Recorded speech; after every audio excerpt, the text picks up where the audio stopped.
negara, semua serentak. Dan dari sisi itu saya rasa Edward Said telah mengantisipasikan satu trend yang dewasa ini menjadi sangat popular, yaitu multidisciplinary approach, pendekatan yang melintas, menggabungi beberapa disiplin serentak. Jadi Edward Said itu saya rasa kalau zaman itulah saya mula belajar di Eropah, di England tahun 86, pada zaman itu zaman ke-8 ya, zaman Margaret Thatcher, dan semua pelajar-pelajar universiti di sana wajib protes, dan kita budaya protes itu merupakan sebahagian daripada pengalaman kita ajar. Dan tulisan Edward Said itu yang compulsory reading untuk ramai pelajar ini. Itu dan juga Rocky Horror Picture Show. Horror Picture Show sebahagian daripada belajar. Jadi antara kita tertarik pada sana ini, saya mengambil jurusan dan falsafah. Ini merupakan buku yang dibahas berkali-kali. It was a book that is constantly the impact of Edward Said was extraordinary. Oleh kerana buku ini menjadi buku yang mendefinisikan kerjaya Edward Said, dan saya rasa salah satu kesan daripada fenomena ini, kerana buku ini begitu berpengaruh dan begitu popular waktu itu, adalah ramai orang tak kenali aspek Edward Said yang lain. Kerana kalau kita membaca Edward Said, Edward Said wrote in many ways on music, on art, on culture, on literature. And all of these aspects of Edward Said were in a sense lost because of this amazing popularity, the popularity of Orientalism text. He wrote, for instance, a little known book, which I think is very important, called Covering Islam, about the way in which Islam and Muslims were depicted in the Western media. It is a contemporary take on his main thesis. He also wrote his essays on music and art and critical art theory. You can read Edward Said purely as a musicologist, read Edward Said purely as an art critic, because these are things that move him.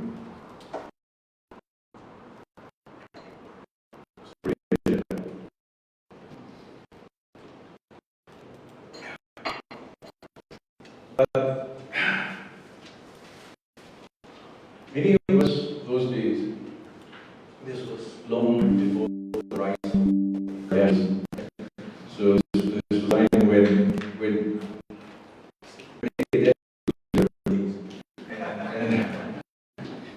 and at that time, it would say for a poor student living in a rented basement, the ideal for the meeting Edward Said was like, Elon Musk going to Mars. It was something beyond. However, two things happened. In the 90s, late 90s, Edward Said announced that he would be giving a series of lectures in London. These I think, easier to get Taylor Swift tickets than to attend these lectures at the time, because we were queuing 6-7 hours beforehand, because Edward Said was about to come to London to deliver 4 lectures. And at that time, in the academic mill, stories abounded that Edward Said was ill. He was ill. And nobody knew. Kita pun tak tahu. Kita dengar khabar Edward Said sakit teruk. Tapi kita tak tahu apa penyakitnya. Jadi apabila Edward Said datang ke London pada waktu itu, kita semua pelajar-pelajar saya daripada Colchester naik kereta api pergi ke London, tunggu di luar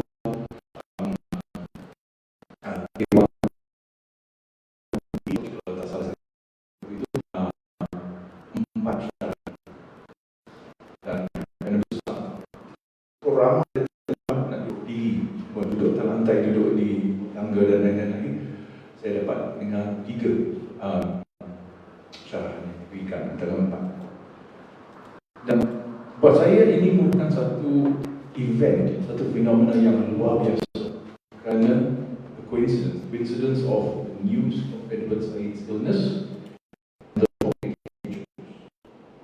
and the general theme was death. Death and the author, death and the artist. And so of the 4 lectures, I managed to attend 3 of them. And the 3 that I attended, the first one was about the novel The Leper, Il Gattopardo, by Giuseppe Tomasi de Lampedusa.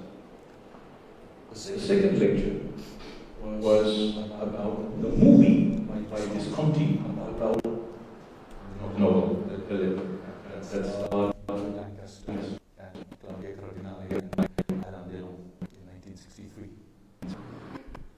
The third were the 4 last songs composed by Karl Strauss in 1948. They were called the 4 last songs. And in a way, I will transmit the gist of the picture to you now. But the lecture itself was an extraordinary event. This was a huge hall. And like an amphitheater, the seats sloped. And so as we all came in, crowding in, fighting each other to take seats, we looked down. There was Edward Said standing behind a podium with a light before him. And as the light shone, it cast this enormous black shadow behind him, which further accentuated the moon, this theme of demise and death. So visually, even the lecture itself was an extraordinary event. Picnic of silence. And in his first lecture, he talked about the novel of the leper, Il Gattopardo,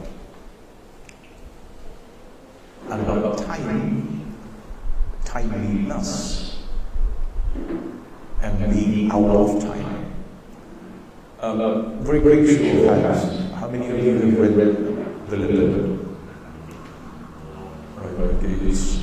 We can watch the movie, but it's an extraordinary novel. Giuseppe Tomasi de Lampedusa was a Sicilian aristocrat whose politics was to the right. To the right. He was an unapologetic believer in the old order. And the novel, the leper refers to the main character, who is an aristocrat living in Sicily. Giuseppe himself was from Sicily, Lampedusa. And the aristocrat living at the time of Garibaldi and the unification of Italy, witnessing the death of the old order, knowing that Italy would soon be united in form of a republic. This last aristocrat, and Giuseppe himself was an aristocrat, so the novel's almost biographical, witnesses this change, knowing that his world is about to come to an end, and is given 2 choices: fight against change, or accept it, and by accepting change, accepting his death. And what happens in this novel is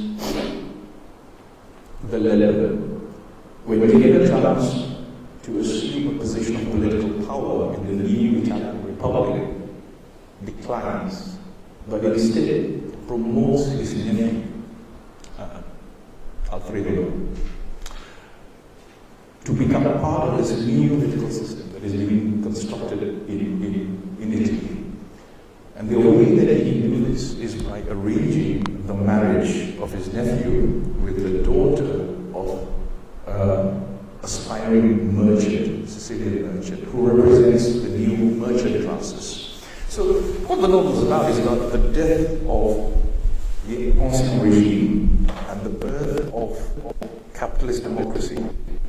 And this aristocrat, knowing that he cannot change the tide of history, accepts this, engineers the marriage between his nephew and this pretty young daughter of a merchant, knowing that he has what it takes to become a politician. Because he's ambitious, he's cutthroat, he has less principles, and he has less honor. Hence the title, The Leopard. It's a wonderful line where he says, as the world ends, and all of them, the jackals, the hyenas, and the lions and the leopards, all of us will continue to think of ourselves as the salt of the earth. When Said delivers this lecture, he talks about the timeliness and the timelessness of Giuseppe Tomasi, the novel. Because the novel itself was published after the author dies, 1958. It was totally out of step at the time. Think about it, 1958, what do we have? In Europe, you have the new wave. You have the emergence of a whole new generation of philosophers, writers, novelists. This is the time of Camus. This is the time of Sartre. This is the time of Deleuze. And then instead here you have this aristocrat who talks about the values of aristocracy at a time when the world is moving in the opposite direction. But Said embraces this novel because he sees in it an extraordinary courage and a certain kind of artistic commitment to the craft. This was the only novel that Tomasi ever wrote, and like I said, it was published after his death. It was timely and timeless and out of time, written by an author who himself was also running out of time, dying. It was an extraordinary lecture. And from this, the next day came the next lecture, which was about the movie, The Leopard, which again is on YouTube. Right? And the movie was by the director Visconti. And again, Said reprises the theme of timelessness, timeliness, and being out of time. Second question. Anyone watch the movie? Dapat YouTube free. Apabila filem itu keluar, ia menang banyak piala dan hadiah kerana dianggap satu filem yang luar biasa. Ada beberapa adegan, ada satu scene yang luar biasa dari segi estetikanya. The ballroom scene, satu scene yang sangat panjang. Tapi filem ini wujud pada masa di mana di Hollywood dan di media, industri media sedunia telah gelombang baru dalam seni filman dengan filem-filem modern, filem-filem yang agak radikal dari segi perspektif pendekatan film seperti Easy Rider was coming out at the time. If you look at it, even in conventional domains, if you look at it, the cowboy western movie, by the early 60s, that genre was already being deconstructed. With the emergence after JANUARI of the anti-Western. So you have movies like Soldier Blue, you have movies like Shade. Anyone watch Shade before? Hey, you only look at the movie here. Shade was free. It's one of the first anti-Westerns. It's an amazing movie because in Shade, for the first time, you see the power of a gun. And the gunslinger is not a hero, the gunslinger is a murderer. It does the opposite of what the Western cowboy films are doing, which is the glorification of violence, the glorification of the so-called pious trend yang dominan di Eropah pada waktu itu diamankan pada waktu itu dengan film-film New Wave yang muncul. Tapi pada saat itu Visconti membuat film The Leopard yang melawan completely out of time. When you watch this movie, you think it comes from the 1940s. You think it belongs, to the age that the British got with the wind. But again, Said's point was that this is what artistic genius requires. That ability and courage to tell a story that goes against, and again, the sense of timeliness, and to be out of time.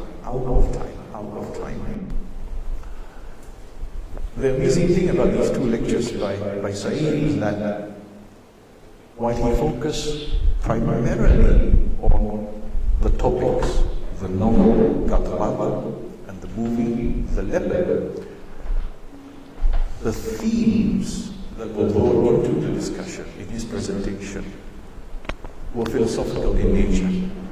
Karena sebenarnya pembentangannya bukan hanya menyentuh tentang film dan novel yang ditulis, tapi membangkitkan persoalan yang jauh lebih rumit, lebih kompleks tentang masa, tentang identiti kita dalam masa.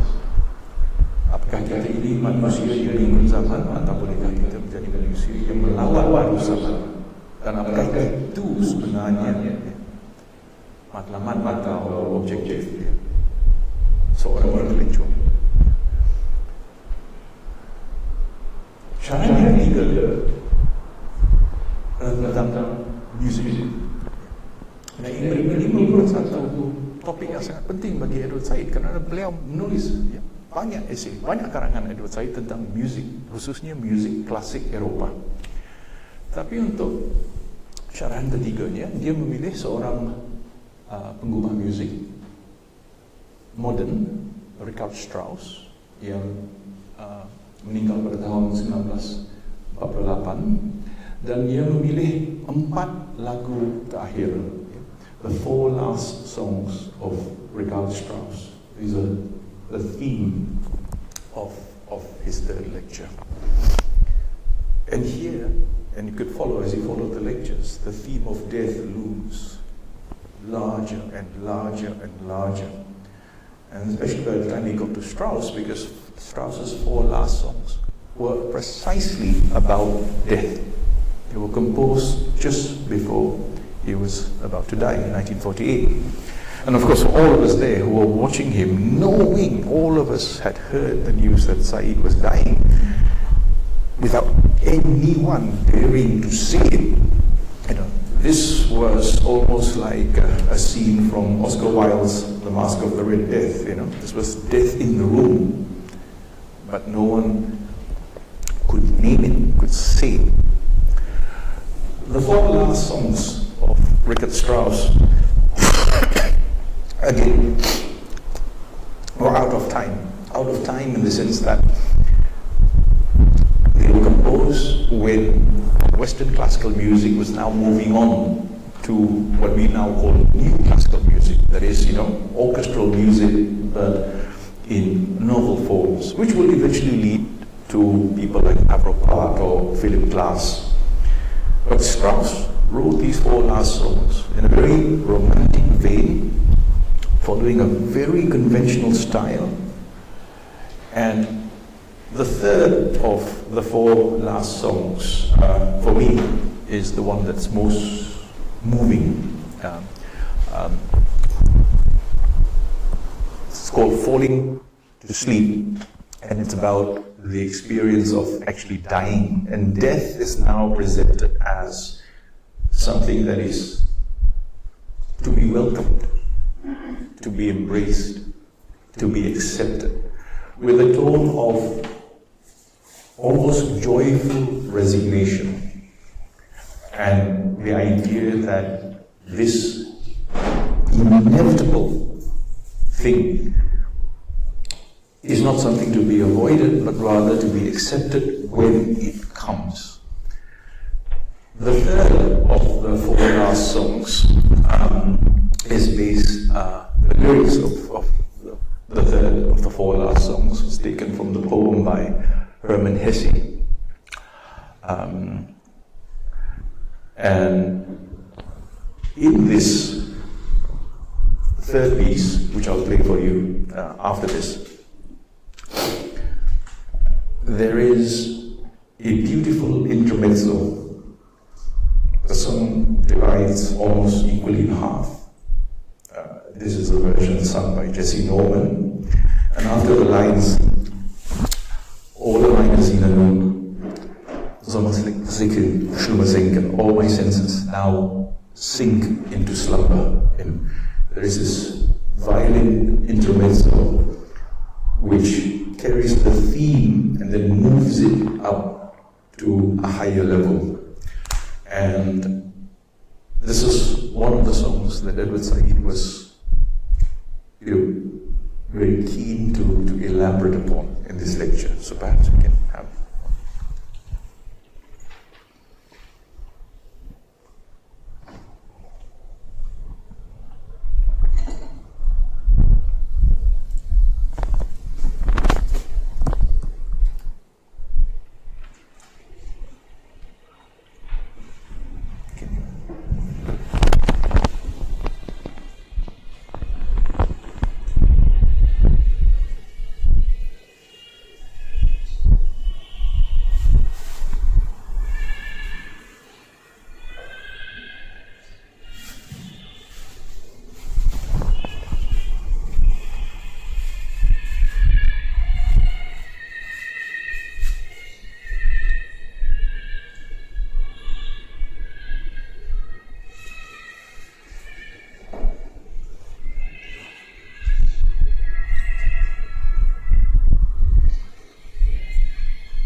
And don't forget, not soon after that, not long after that, we had the Beatles.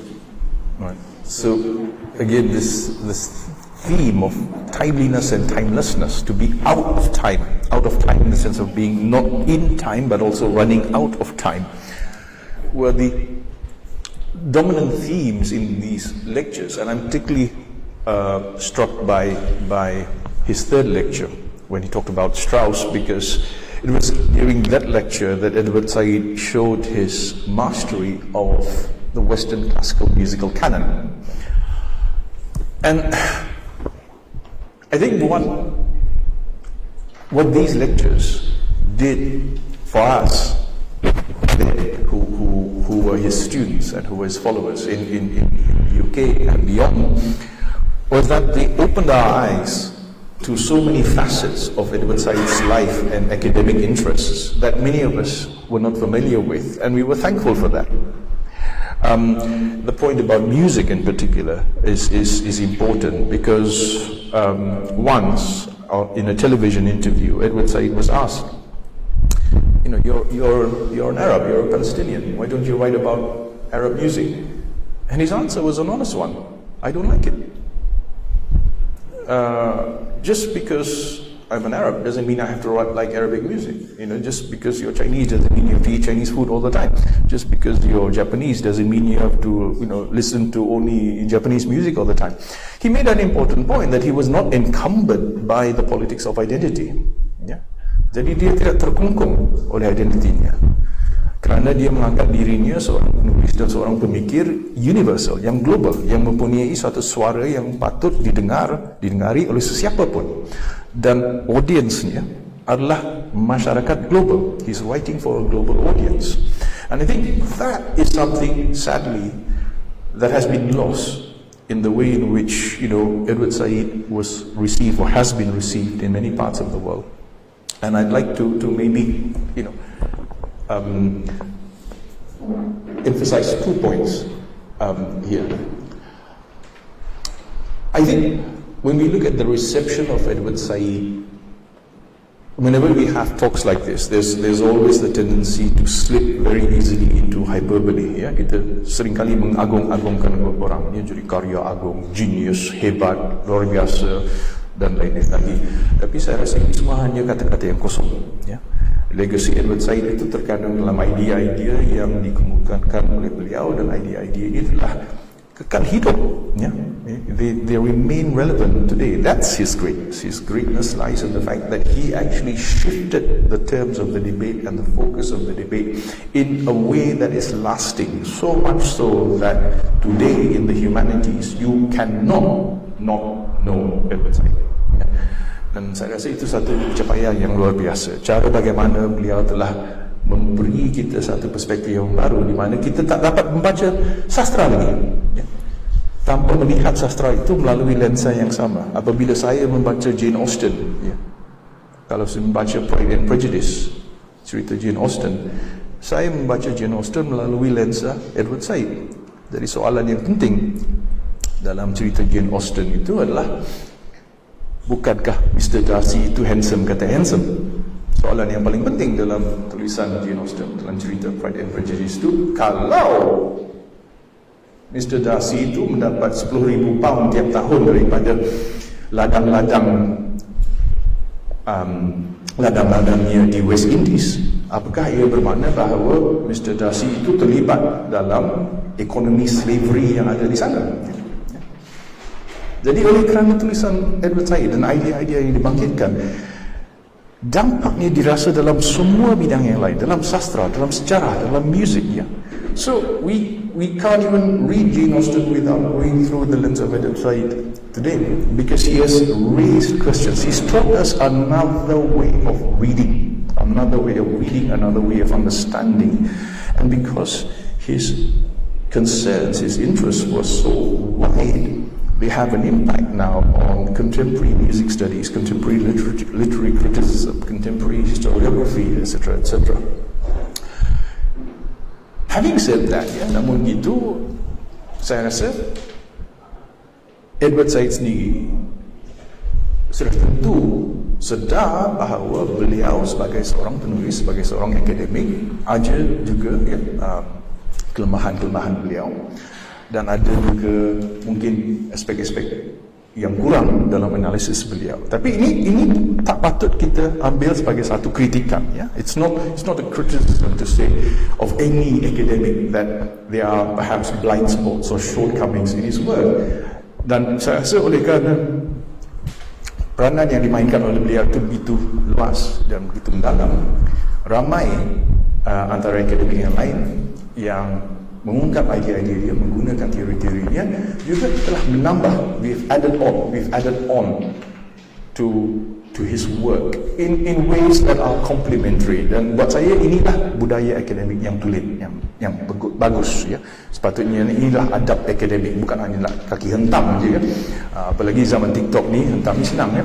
Tapi kalau kita lihat satu kelemahan yang ada dalam tulisan saya adalah apabila beliau mengkritik tentang orientalisme, perspektif yang diambil oleh beliau, oleh kerana pendekatan beliau adalah analisis sastra, ya, literary criticism, beliau menggunakan kaedah literary criticism yang konvensional, yang dikenali daripada tahun 40-an, 50-an, 60-an. So his mode of literary analysis was a mode that we are familiar with from the 40s, 50s, 60s, basically textual analysis. Today, when you see people, myself included, who refer to Edward Said's book, we do not fault him for that, but we attempt to build on his legacy by adding on. So, for instance, in my own work, I add to that discourse analysis, which is basically the study of linguistics. It's a philosophy of language,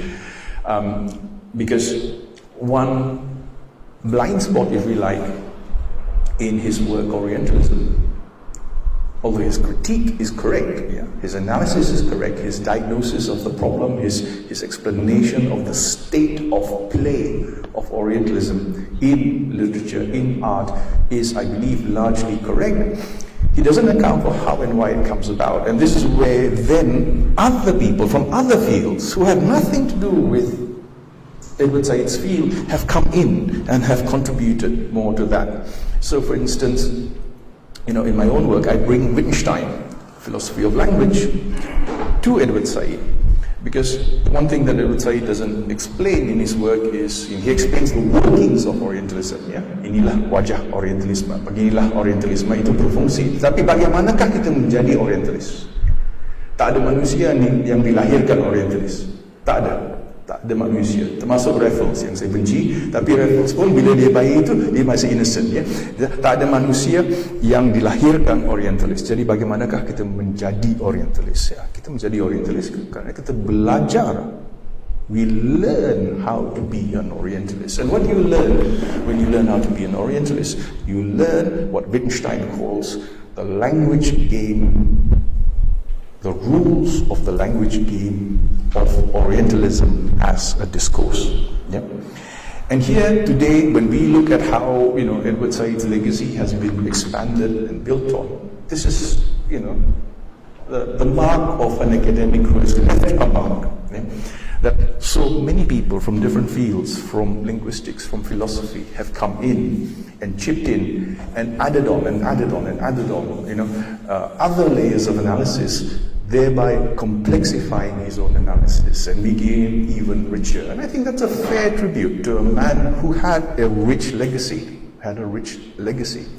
So in that sense, I see positive developments. Ya.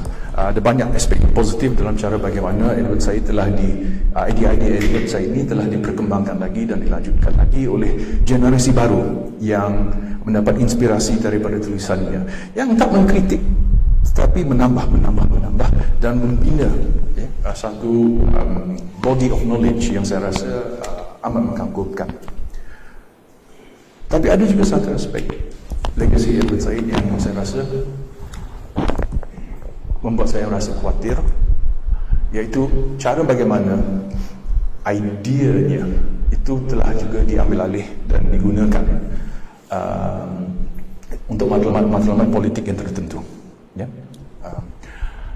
And here I want to end with this. There was another encounter, not at the lectures, but another occasion where Edward Said came to launch his book. And of course, all the students would go, I got a signed copy, shocked me, And then Edward Said was there, talk like this. And then someone asked a very important question, very, very important question. He asked, how do you feel when you hear and read about how your ideas in Orientalism and the entire project of decolonization has also been taken up by conservative, reactionary, authoritarian governments in many parts of the non-Western world? And there you could see in his response, this evident sadness and disappointment, and a deep concern, deep worry in himself, where he immediately responded and said that, that was never my intention. That was never my intention. But he recognized that, yes, this is something worrying. And this is, I think, a thing that we need to discuss in closing.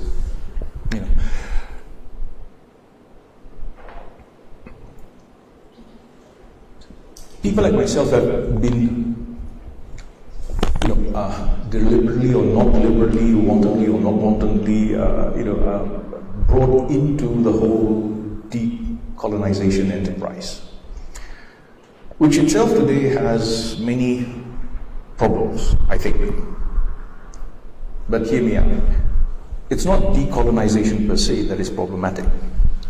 It is the way in which I think it has been instrumentalized, even commodified. When some private universities in the West even offer courses on decolonization, I get worried. I get worried. And then, when we have discussions like this, like in a Western context, recently someone, in a talk in Berlin, someone asked me, what do you identify yourself with? What kind of decolonizer are you? I said, no, I'm not a professional decolonizer. I don't get paid. University doesn't pay me to decolonize. I'm a historian. It just so happens that what I do contributes to decolonization. But when decolonization becomes a profession, when it becomes something influenceable, Instagrammable, TikTokable, then I get worried. I get very worried. I get very worried because one, it trivializes it. It trivializes everything that Edward Said was trying to do. And two, there is always the danger that it becomes commodified. And commodification, I think, is the thing. That's what Orientalism is about, right? It's about how these images and tropes and metaphors of the Orient become part of a kind of currency of ideas, and how they then become, you package the entirety of a civilization and a culture into these McNugget size, and then you consume it, And I think Edward Said himself was deeply worried about that. But the question that was asked was even more direct. It's what do you say when regimes, when states appropriate decolonization? And whether we like it or not, we have to recognize that this is what's happening. All over the world, many, many parts of the world, we see states, political elites, appropriating the language of decolonization simply because it serves their interest, because you can use it as a means to build a barrier between us and them, the Orient and the West and what have you. And when you do that, all you have is reversed Orientalism. All you have is reversed Orientalism. We're just now reversing the hierarchy, so it's George Orwell, Animal Farm. Before that, all humans good, now all animals good. So it's just a case. It's Fanon, it's black skins, white masks, and it's a very, very dangerous path to take, because again it reinforces that oppositional dichotomy that the world is divided between us and them, us and them. And I think Edward Said, particularly at that time when, as he knew he was dying, was perhaps deeply worried about this as well. And so this is a question that I think all of us need to ask, why is it that the mantle of decolonization has been taken up by reactionary forces? And not progressive forces? Where are the progressive intellectuals? Where are the progressive writers, artists, musicians, who really need to embrace this idea, but not see it as a kind of something to be weaponized? I do not believe that Said ever conceived of his work as a weapon to bash the West, because he, remember, this is also the same man who wrote about the beauty of Western classical music, the beauty of Western classical art. So there is, in that sense, a sense of, a truly objective, global intellectual mind at work. And that, for me, is what the world needs today. I'm not saying we need to clone Edward Said, but I think what we need is that same sense of objective academic distance that Said was able to cultivate in his work, in the sense that you can say, yes, there is this history, it is part of Western history, it is the history of racist colonial capitalism, it is morally wrong, it is morally repugnant, it was cruel, unjust, barbaric, vicious, and violent. But at the same time, yes, the West also produced Richard Strauss. The West also produced Turner and Wagner and what have you. And to be able to have this, to be able to have an objective understanding of the world around us, I think is something that we need today, when identity politics, has become something so prevalent and exacerbated and amplified by the media. But to the point where, in the course of liberating ourselves from the shackles of mental colonization, I think we don't want to make the mistake of just trading one set of chains for another set of chains, from jumping from one prison into another prison, another mental prison. And I think this was what Edward Said was trying to celebrate in his work, and that's why his work was, I think, so rich, and there are few like him today. I think his message still resonates. Orientalism is so here, by the way. I don't work for GERAKBUDAYA, but if you want, it is so here. It is a hugely important book. But I strongly advise you to read it in depth and read it in relation to his other works. Read Edward Said's Orientalism in relation to culture and imperialism, or covering Islam, or his essays on art and music. There are few scholars I know of today who have such a breadth of expertise and knowledge and genuine interest. Simon Sharma is another one. You can write about the French Revolution, the Dutch Golden Age, write a history of nature in the West. I mean, that kind of scholarship is what I think we are lacking and missing today, partly by virtue of the fact that, as an academic, I lament the commodification of education and the way universities now just, produce, these sort of Indomie instant noodle students that are being processed, so you don't have to read the whole of Orientalism, just read page 1 and the last page and that kind of thing is so destructive. It is so destructive to our understanding of not only the works of Edward Said, but of academic works in general, including literature. And so, maybe one last question, and I can't ask Edward Said this because he's not here, but even then, another thing I admired Edward Said for was, his steadfast commitment to academia, as an academic who taught in a public university, and who did not become, another academic Kim Kardashian and go for the huge salaries and all that, but who chose instead to commit himself to public education in the public domain. But even then, and in what we're seeing now in universities worldwide, began really from the 80s with this whole neoliberalism being brought to universities, and the way in which students today are being made to study too many courses, too much work, without time. I belong to the dinosaur generation where, I could read the whole of Thomas Hobbes's Leviathan and Samuel Richardson's Clarissa, which is the longest and heaviest novel in English literature, in the same week. Why? Because I had time. And as an academic today, and when I look at my students who do not have time because they are being put through this industrial machine process where you have to catch deadlines and write reports and all that. And I know, by the way, your professors always know when you don't read. You know, we can tell. You know, it's not that we are psychic. I just know like you tengok Google kan. I check the Google page first. You know, so I know when the students do not have time to read, and I know when they're not reading. And I think that for me is sad. Edward Said belonged to that generation at the cusp of this revolution in modern academia and higher education. Just when, remember, this is a man who was based in America. He lived through the era of Reaganomics. He watched what happened to universities. He watched the systematic destruction of the liberal arts in the United States, and he watched it happening in Europe and in the rest of the world as well. If we are to, you know, value his contribution, I think the least that we can do is actually give him what in those lectures he himself was running out of time. Edward Said gave these lectures when he was running out of time, knowing that there is this impending end in sight. We today, I think, owe him that time. So if you're going to read Said, read it in full. Give him your time. Thank you.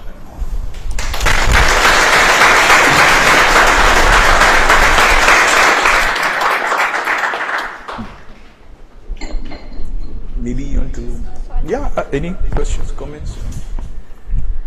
By the way, I'm not selling my signed copy of Edward Said. That's the only one I have. It was Culture Imperialism when he launched it in the UK. Any questions, queries?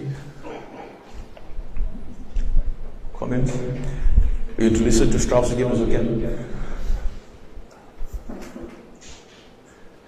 I have a question. What's Edward Said to you?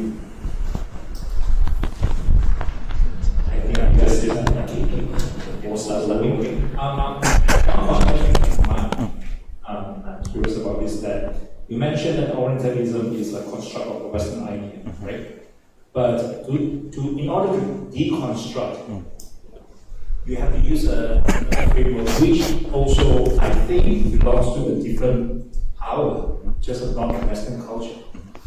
So essentially, are we not facing a situation where it's actually just a fight or a competition between construct of two different cultures? So from a different, just a different group of politician, political power from the side of the world, in order to deconstruct. Okay, that's not deconstruction. That's not deconstruction. All right. So what's deconstruction? Deconstruction actually comes from Derrida, right? And I still do teach discourse analysis, and one thing I noticed that when I teach this course, some students love to use the word deconstruct, you know, and they would say things like, you know, in this essay I'm going to deconstruct. I wish you would self-destruct instead than deconstruct. Please be careful with what you say, right? So deconstruct, what does it mean, deconstruction? Deconstruction, actually, it's a term that was coined, you know, some say by Derrida, some say, actually not even by Derrida himself, but in an interview, Derrida was asked, you know, okay, what do you mean? You know, he said, what is deconstruction? What was that? It's like destruction and construction. So what is deconstruction? One way to understand deconstruction, if we see deconstruction as a play on words, of destruction and construction, what are you doing? You are demonstrating the constructiveness of the thing. That's what Edward Said is doing in Orientalism. He's basically saying there are these Orientalist tropes and stereotypes and metaphors. And what's he doing? He's showing us how they are constructed. So that's the purpose of deconstruction. Deconstruction is not a tool. You know, you don't learn deconstruction. You use things like linguistics to do it. But what you're really trying to do is you're trying to show how this Orient is not something natural. What's Edward Said doing in Orientalism? He's showing you that all these racist stereotypes are invented. How and why and when. So he's showing you the process. In a sense, that is deconstruction. You're destroying it and constructing it. You're showing me that this thing was actually put together. It's not natural. There is no natural oriental stereotype. Yeah, it has to be a construct. So in that sense, that's what deconstruction is. And I think that's what Edward Said was trying to do. Very few people actually use this term, and I don't think he ever even said that he was deconstructing or what have you. But what you're talking about is when people respond to stereotypes with counter stereotypes. And I think that's the danger. That's what we don't need to overturn racist caricatures of the East by replying with racist caricatures of the West. Because both are constructs anyway, and two, they just perpetuate that dialectic of division, right? Which I think Said was very sensitive to. He was very aware of this, because remember his own position, a liberal position. There's a wonderful essay that written by Said, I can't remember where it is. I think the title was something like "The Refugee as the Global Citizen." But he's basically, trying to deconstruct this whole idea of, the refugee is a problem, the refugee is a problem. And he said, no, hang on. To be a refugee today, that is modern citizenship. That's what the world has become, right? So in that sense, there's something far more rich. And this is why I think Edward Said was worried when people appropriate his ideas and use it as means of, launching certain political projects. Like, so you don't like the West, you quote Edward Said. But in the process of doing that, you forget that Edward Said also was someone who was deeply appreciative of Western culture, Western music, Western art, and what have you. So then, you reduce it. So like I said, you reduce Edward Said to a McNugget, and this bite-sized Said, for easy consumption. And this is dangerous. This is dangerous for anyone, for any book, for any academic, because any idea can be perverted like this, right? And I think he in particular, because he was very much at the forefront of a number of other political struggles. Remember, he was also an activist. He was also, constantly raising the issue of Palestine. So he was very much aware of the fact that he had become iconic, and by virtue of becoming iconic, when you're an icon, you can very soon you become a WhatsApp sticker. So it's very easy for him to then, be turned into these other things that he was not interested in himself, or perhaps even opposed to. So in answer to your question, I would say that when that happens, that's not deconstruction. That's not. It is deconstruction, as far as I understand it, if I'm correct, is basically any attempt to demonstrate the constructiveness of something. So in my own work, when I talk about Southeast Asia, I take a deconstructive approach, because I'm trying to, in my writings, I show that Southeast Asia is an invention. Human beings put together this idea of Southeast Asia. This chair doesn't know it's in Southeast Asia. This mic doesn't know it's in Southeast Asia. We know we're in Southeast Asia. That already means that the idea of Southeast Asia can only be a human idea. And if it's a human idea, it means human beings put it together.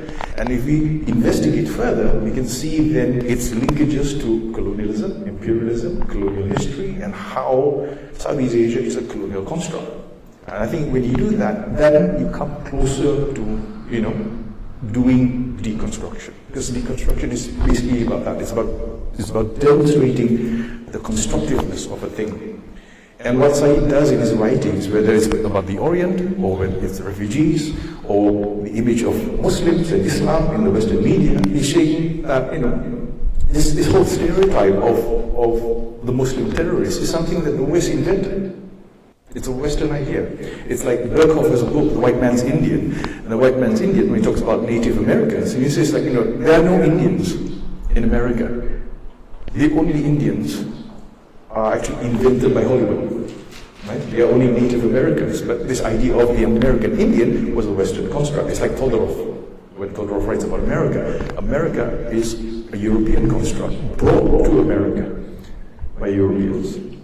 Now, when you try to demonstrate that, what you're doing is you're deconstructing the idea. You're showing that actually America is not natural. It didn't fall out of the sky, or you land there, oh, hello America. It's not there. You bring it with you because you already know what you're going to find. And that implicates us. That implicates all of us, because all of us are human actors with rational agency. And I think the most cautionary thing we learn from Said is that inevitably, every single one of us, you, me, all of us, we bring our human subjectivity to anything. We try to be as open, we try to be as neutral as we can, but in coming to know the world, as we know the world, we are imposing ourselves on the world. And so that implicates all of us in acts of violence. And I think Said was very conscious of that. And so his writing was cautionary. And it's a very good reminder, especially I think for scholars, students and academics, those of us who are in politics, political science, international relations. We use words like Asia, Southeast Asia, and we need to always remind ourselves, these are all human ideas. These are all human constructs, and every human idea has a history. There's no such thing as Asia without a history of human agency inventing the idea of it, right? And so we need to be cautious of that. And I think that's why for us, for young scholars at the time, those of us all aspiring academics lah, but we had no idea how lousy the salary was. So semua nak jadi cikgu. And then, but at the time, Edward Said was not simply someone who taught us method, but gave us very important lessons that I think still guide the way some of us write today. To be always cautious, be careful with the way we frame the object of analysis, because in the process of doing that, that's how Orientalist stereotypes emerge, right? I mean, there's this framing at work. So, yeah. Yes.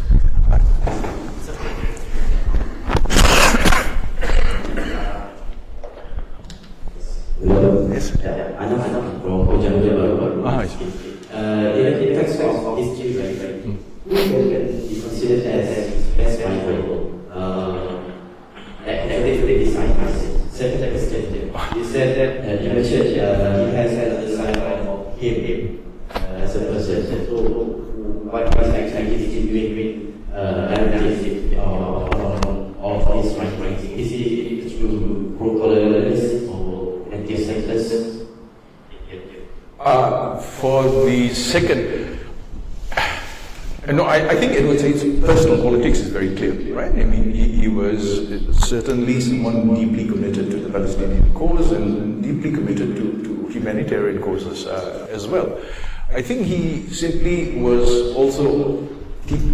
probably also aware of the fact that causes can be usurped and causes can be instrumentalized. And I think in that sense, the scope of his writings, when we see how he wrote about many other subjects, seems to indicate, and I say this as someone who never knew him personally, I listened to his lectures, attended his talks, but seemed to indicate an awareness that he did not want to be pigeonholed. He did not want to be put in a box. And you notice that is something he actually managed throughout his career, sepanjang hayat beliau, sepanjang career beliau hingga beliau meninggal dunia. Apabila kita bercakap tentang Edward Said, apa yang kita ingat adalah sumbangan beliau kepada bukan satu bidang tapi banyak bidang. Kalau dalam bidang musikologi, ada banyak orang yang sangat terkaruh oleh tulisan-tulisan Edward Said. Dalam bidang sastra, analisis sastra, literature studies, banyak orang yang terpengaruh oleh Edward Said juga. Jadi saya rasa agak susah untuk menjawab soalan siapakah Edward Said ini. Dia semuanya. He's all of that at the same time. And I think that is a kind of rich scholarship which we see less and less today. Karena trend yang kita lihat, trend dominan dalam bidang akademia zaman ini adalah pengkhususan, specialization. Jadi kalau buat IR aja, kalau buat business saja, kalau buat ini aja, itu aja. Dan saya rasa Edward Said itu itu memang hakikatnya dia dari generasi yang dulu, tapi pada waktu itu masih ada ruang untuk individu-individu begini, orang yang dapat memainkan peranan di luar lingkungan akademiknya. Jadi ia juga memainkan peranan di ruang publik, di ruang awam sebagai seorang political commentator, sebagai seorang aktivis dan lain-lain lagi. Soalan yang pertama tu susah saya nak jawab kerana I don't think Edward Said set out to rival anyone, to be honest. He was critical of earlier scholarship, especially the way in which, in the domain, I mean, we look at Orientalism. That book focuses a lot on art, and I think what Said does in that book is he is directly and indirectly responding to a longer, older tradition of Western art appreciation that merely appreciated Orientalist paintings because they were pretty. And Edward Said is doing something very simple. He's saying, look, hang on, yes, they're pretty pictures, but stop for 1 minute, just stop and ask yourself, what are these images actually communicating, and how are we framing the other in these pictures? So I think he's responding to that tradition, that earlier tradition. And I think that criticism is still lasting until today. Yeah. Kalau hari ini kita menonton filem-filem atau siri-siri di Netflix, kita sangat sensitif, ya, sangat peka kepada cara bagaimana masyarakat bukan Asia itu digambarkan, ya?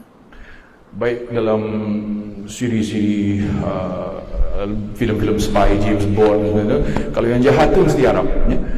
Dan kita dah sensitif.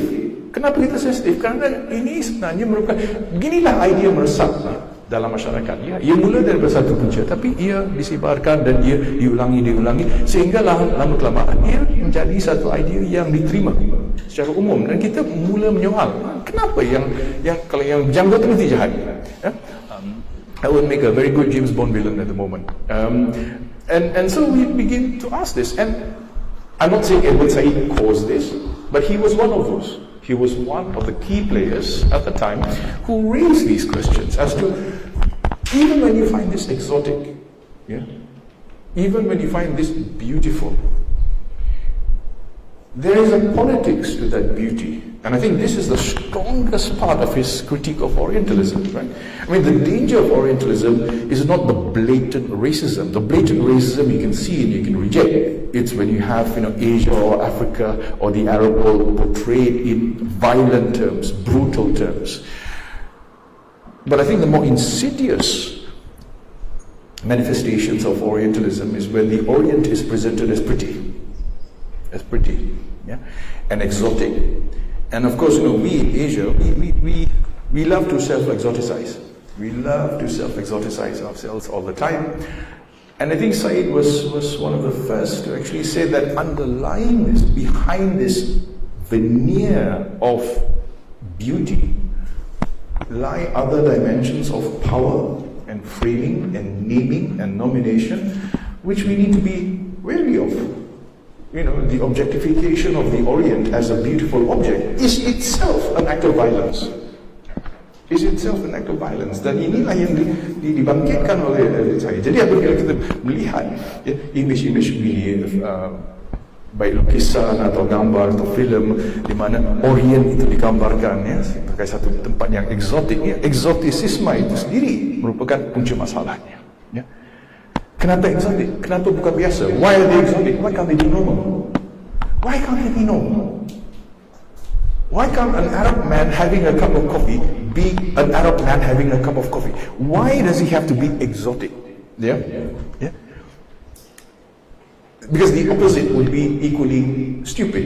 A Wall Street banker tweeting on his phone is not exotic. Yeah? Why? Because that's the norm. Right? That's the norm. So these are the questions that Edward Said raises in his critique. To exoticize the other already introduces a violent hierarchy.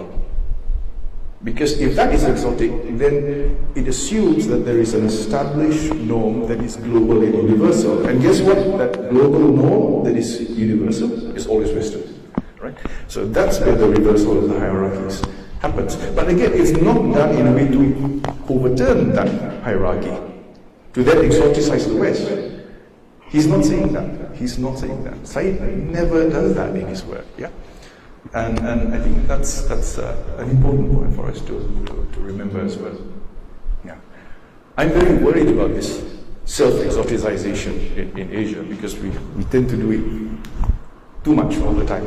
Silakan. Ada.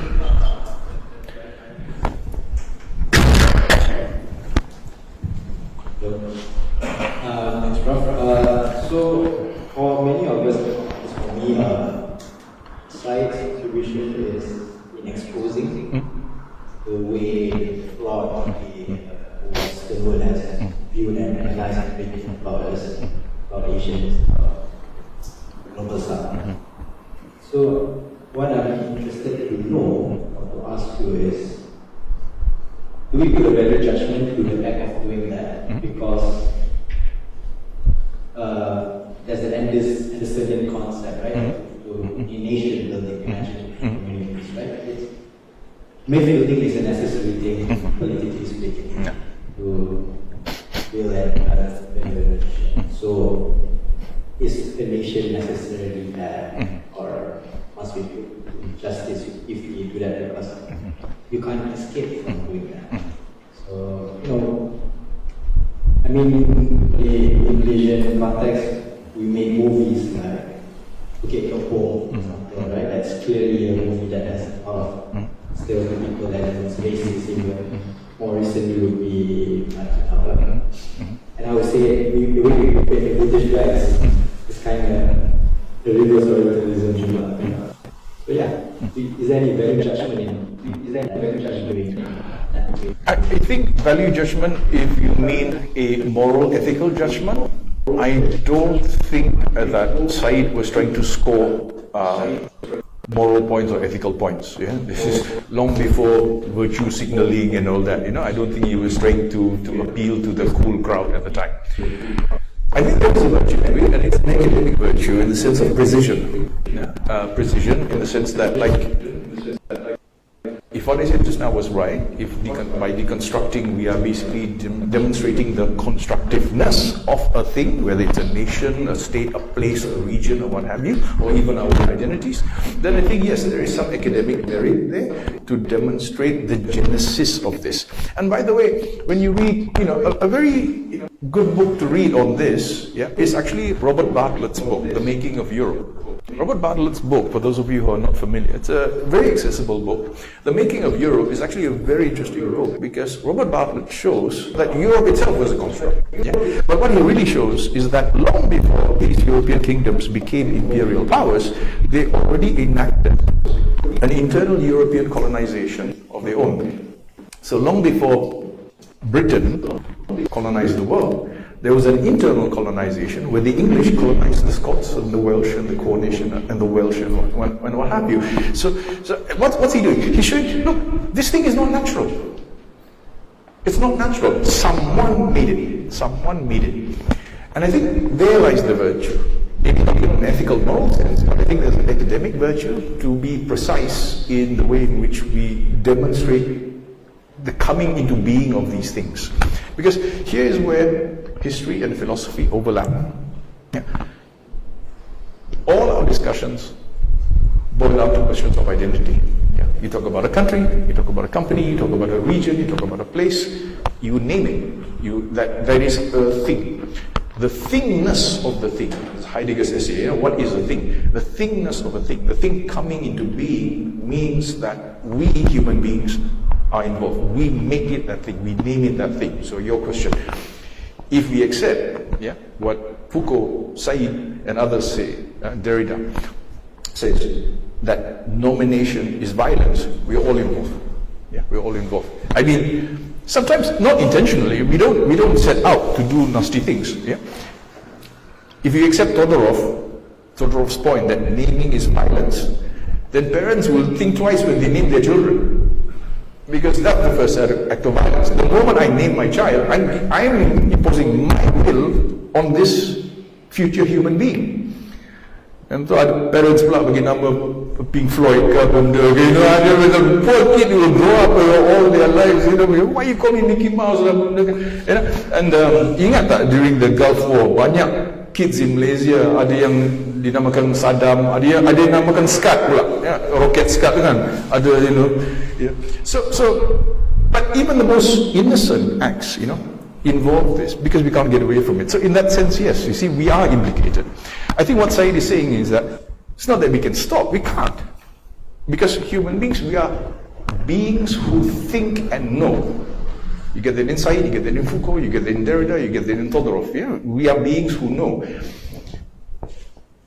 we need to know that in knowing there is always the potential of violence. So we need to be perhaps cautious then.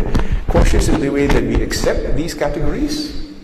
I mean, I teach, the history of Southeast Asia. First class, the first thing I say, always remember, Southeast Asia is a construct.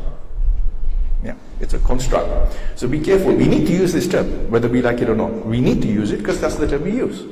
But always remember that Southeast Asia is a construct. It's a colonial construct. You cannot discuss the genesis of the idea of Southeast Asia without talking about its colonial history. We cannot.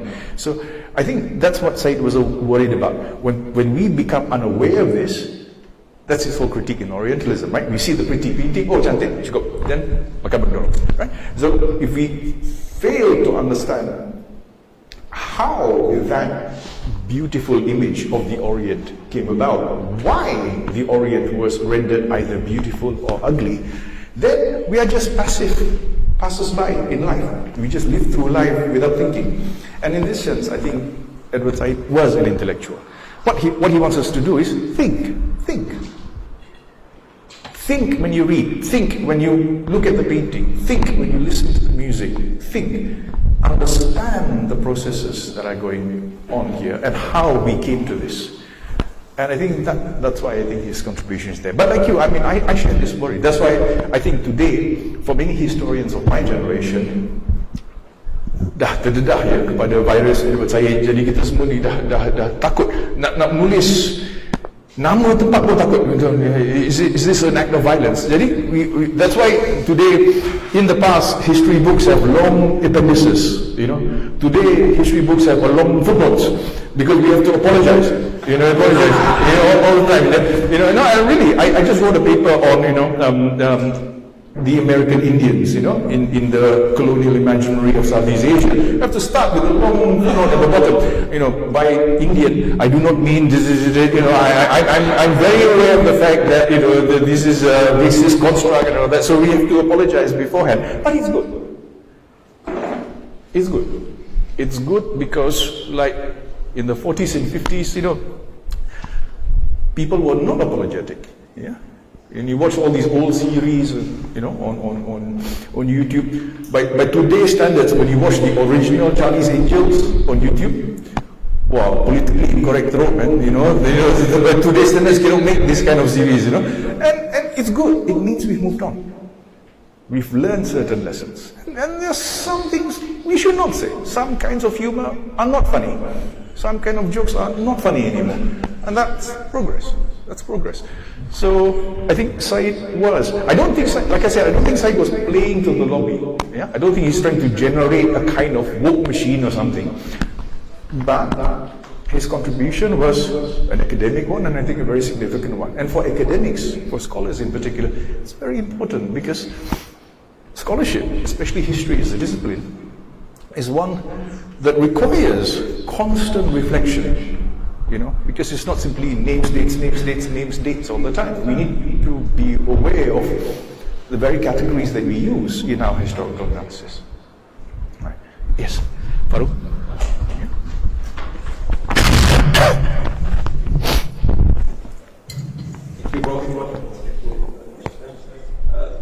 I think when I read this made me today, provides me a sense or renewed sense of identity. Especially for someone who negotiating with singular identity, trying to sort of pigeonhole your identity. Yeah. Your idol, and I think it gives me that sense of identity, where you're able to embrace a certain degree of fluidity and ambiguity. But on a personal level, I think it's more convenient. But at the same time, I found myself put in a very difficult position when I tried to sort of push it further. Meaning as products of modern Asian stage, where it's trying to sort of push all your clothes, that there is a singular narrative. You are engaged in that sort of dominant narrative, and it's difficult for you even trying to appreciate it. Right?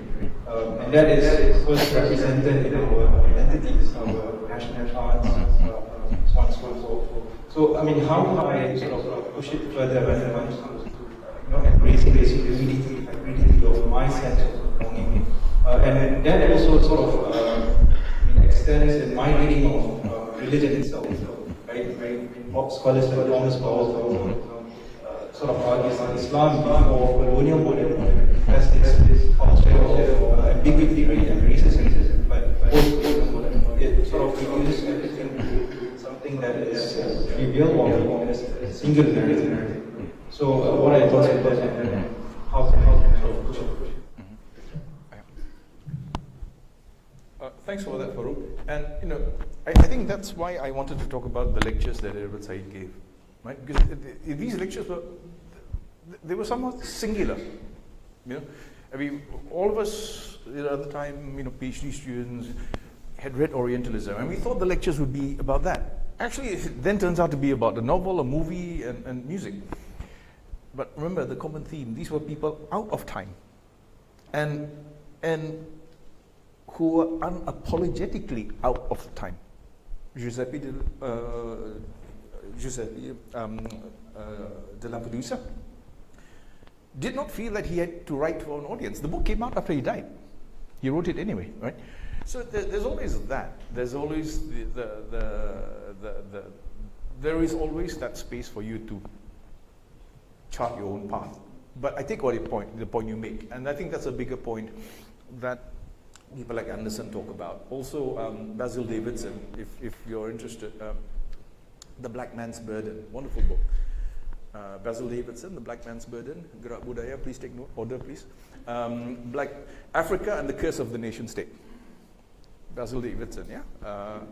The Black Man's Burden, Africa and the Curse of the Nation State. Precisely about this. The post-colonial state is built on the foundations of the colony.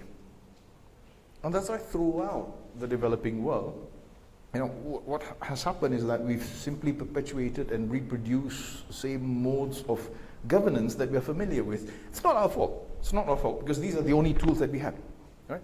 But it brings with it means that, like it or not, we are all living in the age of modernity, and modernity is reductive. So everything's towards singular identity, singular nation, singular this, singular that. I mean, there's even a term for this. We call this technological singularity. Yeah, and it's not a coincidence that the biggest fans of technological singularity include advisors to Donald Trump, right? So people like that. This idea that this is a good thing. This is a good thing to actually streamline everything, put everything into one world, one community, one system, and what have you. And of course, this is impoverishing. Particularly when we take this into a global context of third world countries, post-colonial countries like ours, that are now being dragged into these huge global systems. We're being crunched into these, this cookie cutter machine. And I think there, unfortunately, your question is one that is a dilemma I face as well, right? There is something terribly reductive about modernity. That's modernity. Modernity, what are the features of modernity? Cars, ways, and all that. But systems. You have your cars, you have your integrated transport systems. It's always systemic.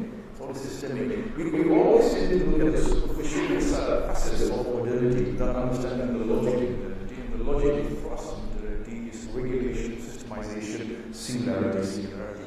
And there's a word for it, data, right? Yeah, and there's something, for me, deeply dangerous about this. Because if the only way you can have peace is by having all countries become one global nation, I think that's dangerous. Yeah, because we used to hear the question of hierarchies and power interests and how these systems come about. So I share your dilemma. I don't know the answer myself. I don't think Said had the answer himself. But I think Said, in those lectures in particular, was trying to raise this point. Because remember, another facet of Said, his whole struggle for the regulation of Palestinian rights is on the basis of his belief that there is a common humanity worth defending. And what he does is that he humanizes them. These are human beings until today, right now, by the way, being slaughtered. Until now, being slaughtered. And so this cry to remind us of the humanity of these people, that's That's an anti-struggle against modernity. I'm not a big fan of modernity, by the way. Not this kind of systemic, capital-driven, machine-driven modernity that we are seeing. So I can only share and sympathize with your plight, because I think this is the plight of all of us. And by the way, this is also why, as an academic today, I'm scared. I'm scared because I see this in all institutions of teaching. Why? If we homogenized, I mean, if all institutions get become the same, right? Like for me, I'm dealing with DC, you're the same, you're going through the same system. It's the monetization of scholars. And what's the point? What to create units of human labor that simply can be moved from one company to another company? I would say that is progress. That's really scary. And that's why sometimes when you sit back and you read science work, you read all of them, and you sit back, you see this man had a much bigger vision of what academia can be, should do, what academics can do, and what scholarship can do. And the contrast, like I said, is this constant emphasis on humanity and humanizing us. I don't know.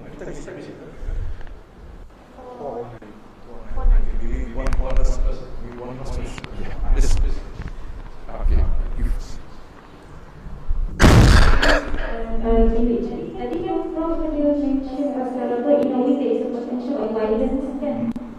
So tu maknanya kalau kita nak tahu pasal orang tu semua, adakah kita akan cenderung untuk bertanya soalan yang sama, orang tu marah kita kan? Sebenarnya tak ada soalan salah, tapi tak ada soalan yang benar juga. Ini bukan kita untuk mengenali sesuatu, to know. Nah, kalau bahasa Inggeris ini kita panggil epistemic violence, the violence of knowledge. Untuk benda-benda yang biasa, jadi inklusi. Katakanlah kita cakap ada seorang yang masuk bilik.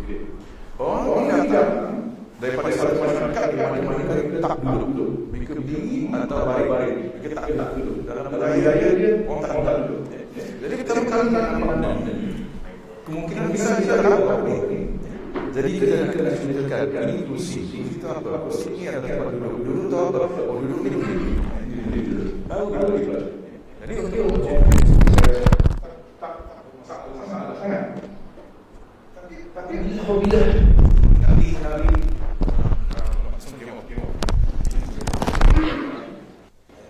rusakkan tapi apabila kita mengenali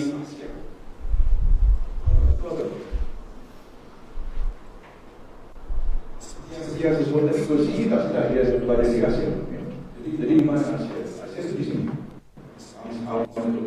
Jadi kalau kita merekayasa konsep Asia, kita dapat merekayasa konsep Asia itu dalam berbagai cara.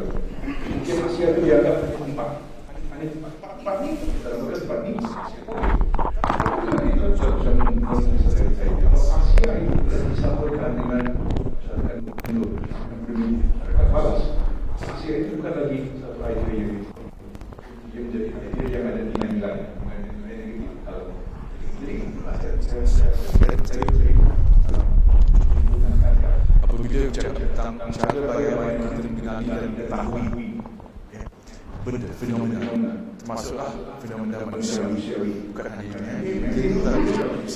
dan bagaimana kita berinteraksi dengan budaya lain, agama lain. Kalau cenderung kita tak lari bahawa kita adalah manusia yang mempunyai berfikir, kita senantiasa berfikir dan kita senantiasa mengenali segala lebih itu pintu cermin inklusi dan lain-lain. Tapi dalam konteks apabila kita mengenali budaya lain dan kita melabelkan ciri-ciri itu mereka kira-kira di mana ada nilai tinggi dan rendah, positif dan negatif. Di situ sudah kita telah masuk dalam ruang di mana pengetahuan mengenali itu mungkin jadi satu act of violence. Itu yang ditekankan oleh Said dan juga dalam tulis Prof. Jadi balik bersama tadi, we can only know the world. We cannot not know the world. We cannot know the world. Takkan lagi the world. Tapi dalam proses mengenali kita mesti sedar bahawa kita, the subjective human mind, kita lahir mengenali dunia. Kursi tak bagi kita kata, hello, nama saya kursi. Tak, kita yang menamakan dia kursi. Tapi kalau kita menamakan satu katalah aspek lain, primitif, itu beza. Kata kita selfish, itu primitif, itu backward, itu malas. Di situ bahaya. Dan saya rasa jadi sangat penting kita diwaspadai, apalagi dalam konteks dunia zaman ini, semua perbincangan kita dalam media sosial, orang menggunakan kata-kata label-label dengan mudah, cepat. Label-label ini paling kita nak ada was-was juga dalam cara bagaimana. Termasuk media. Kalau kita lihat tadi saya sebut tentang Legasi. Bila media mengatakan bahawa ini peperangan, saya rasa salah. Ini bukan peperangan. Kerana peperangan mana ada dua pihak yang berperang yang sama. Tapi ini bukan. Jadi patutkah kita menggunakan kata peperangan atau perkataan yang buat saya lebih tepat itu jelasan. Jadi vocabulary itu penting. Dan oleh kerana itulah saya rasa, ya kalau kita cakap tentang fungsi dia okey lah. Tapi dalam kita masuk dalam domain yang lain, politik, budaya, relasi antara bangsa-bangsa, saya rasa vocabulary dia vocabulary politik itu tak suka. We cannot escape that. Jadi saya rasa buat kita khususnya pelajar dan akademik, kita nak kena sedar bahawa pilihan kata-kata sangat-sangat penting. Kerana perkataan yang frame benda itu. Jadi dia jadi bingkai. Jadi kalau kita bagi perkataan yang salah, saya rasa benda itu pun akan diberi dengan cara yang salah. Dan itu adalah poin yang saya tersebut. Sudah. Oh, tak apa. Yeah, I have a question. You mentioned naming is an act of violence, and the naming of being an act of violence is to me quite interesting because I then started to think about appropriation, especially like appropriation and appropriation within the Malaysian context, because we are such a complicated community of people that there's appropriation in the naming all the time, or renaming.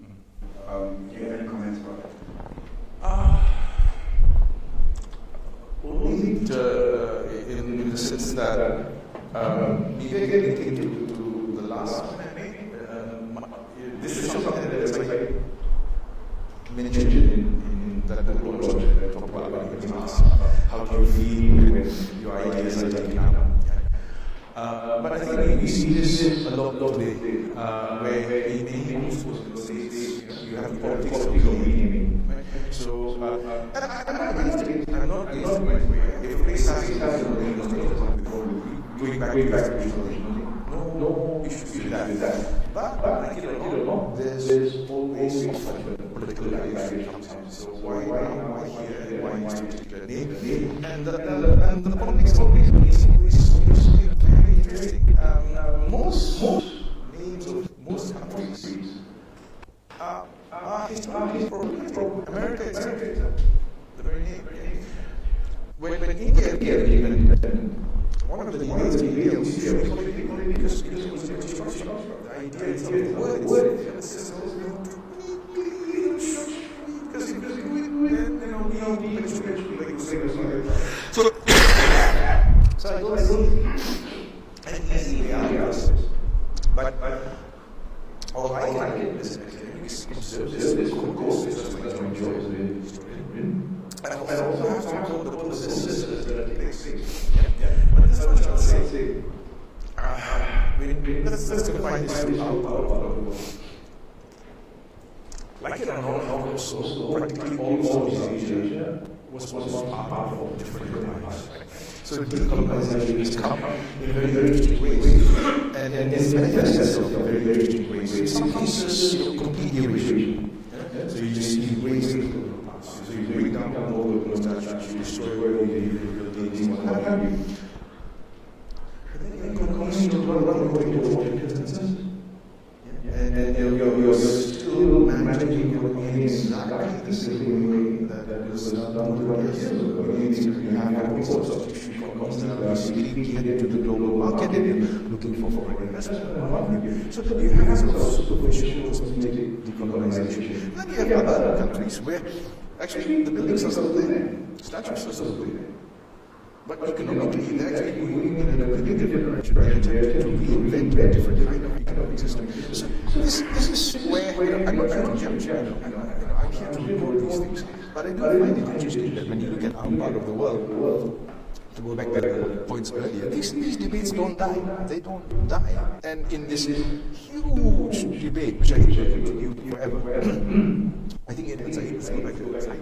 Edward Said was an important voice. It was an important voice because at the time when it was so easy to play a narrow nationalist card, here was someone who came with a critique, a serious critique, a deep critique, but it was a critique that opened up avenues for genuine original thinking. Because basically, if you to sum, I should not do this of course, but if you were to sum up what I did in 1 or 2 lines, you would say that this is a man whose contribution was to get us to seriously think about the way we usually understand the world. It just so happens that his most famous book was Orientalism, where he was inviting us to think seriously about how the Orient was constructed. But when we read the rest of his writings as well, you'll see that he's actually asking us to do the same thing in all other domains, in literature, in music, and what have you. Think it through, understand this. And I think that is a very, very important message for us today, because it reminds us that in this age of commodification and mechanization, we are still fundamentally thinking human beings. That's the only thing that keeps us human. The moment we stop doing that, we're just consumers for Netflix, that's it. Right? So I think that's why I'm very thankful for having this talk. Thank you.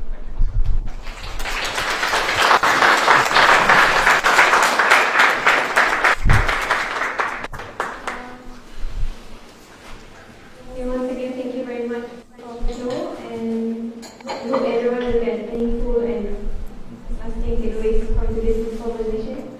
So, for GERAKBUDAYA, we have a gift from you.